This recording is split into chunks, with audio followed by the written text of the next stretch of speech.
não nasceram em Jerusalém, viviam fora e não falavam hebraico. Exatamente a realidade que nós temos hoje no planeta, no mundo. Nós temos judeus que não moram em Jerusalém, não falam hebraico. Só que no século I, eles tinham uma tradução que eles acreditavam que estava próxima da realidade. E nós vamos verificar que nunca esteve tão distante. Então, cada escolha lexical foi um passo para reinterpretar essa escritura sobre um outro olhar, que é o olhar grego.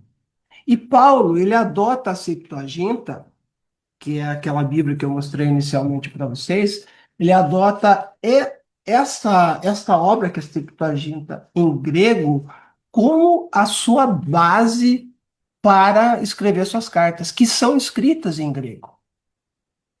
Paulo não escreveu uma linha em hebraico sobre as escrituras. Ele escreveu 100% em grego. E do que ele escreveu em grego, estatisticamente e academicamente, é reconhecido em torno de 85 a 90% do conteúdo das cartas dele, que, que é totalmente grego, nada de hebraico.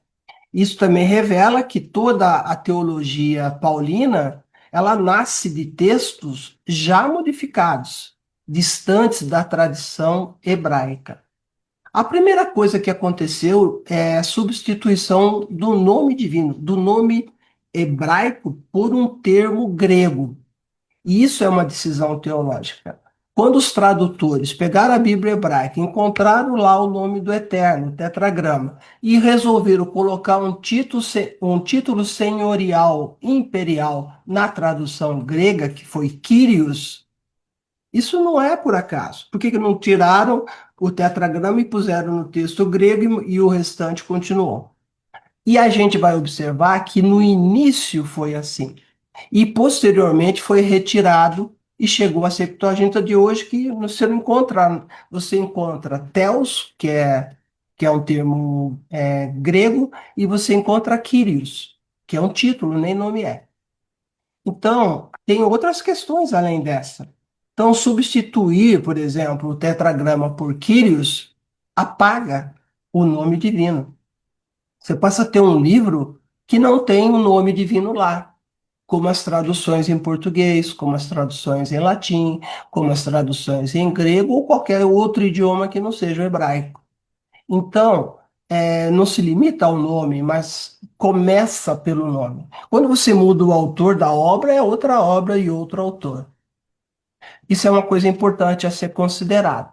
Tem uma passagem lá, que é um texto, no texto hebraico, utilizando a palavra alma, que significa moça jovem, né? Está lá em Isaías 7,14. Ela foi traduzida para Pártenos, só que tecnicamente Pártenos é mulher virgem. Olha a diferença. E o que que isso implicou? A partir da tradução da Septuaginta, Paulo, e depois nós vamos verificar mais adiante que Lucas, eles criaram a doutrina da virgindade de Maria. A cristologia paulina se fundamenta no primeiro da série de erros de tradução deliberados.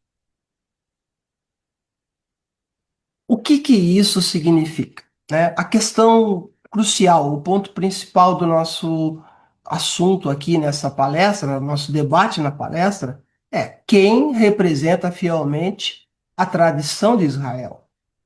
Nós vamos mostrar aqui nesta palestra que Yehoshua viveu, ensinou e interpretou as escrituras exclusivamente dentro do cânon hebraico da Tanar. Tanar é um acrônimo. Acrônimo é a primeira palavra, primeira de cada uma as primeiras letras, perdão, de cada palavra. Então, o Tanar significa Torá, que é instrução no hebraico, mas no latim virou no grego virou nomos, que é lei, é uma diferença fundamental, e Tanar, Torá, Neviim, que é um plural de profeta, profetas. Ketuvim é uma palavra hebraica que significa escritos, os textos que foram escritos. Então, aí nós temos a explicação do que é Tanar. Tanar é isso.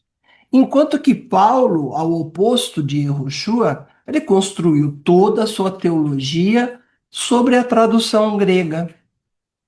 Percebe a questão fundamental qual é? E se Paulo começou suas cartas e toda a sua teologia em cima do grego, a teologia dele sobre a tradução grega, ele realmente começou a se afastar de Yehoshua e do ensino hebraico dele, criando o seu próprio ensino e em grego, a partir de uma tradução. Agora nós vamos ter que entrar nessa questão de um termo, né, que as pessoas falam. Quando você fala anticristo, as pessoas falam assim, é demônio, é um ser maligno, algo disso. Só que quando você vai estudar grego, você vai descobrir que esse prefixo, né, anti não é apenas contrário, oposição, mas também no lugar de alguma coisa ou em substituição a outra coisa.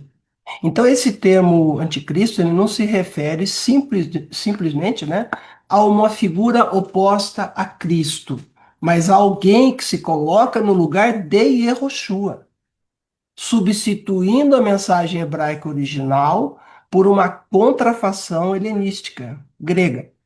Paulo, ao reconstruir a identidade e a missão de Yehoshua, que as pessoas conhecem como Jesus, a partir de categorias gregas, ele torna-se o vetor dessa substituição, que é uma teologia da substituição.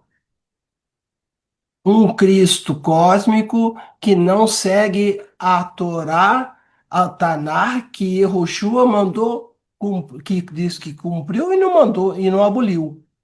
Percebe o distanciamento se iniciando a partir de fontes diferentes?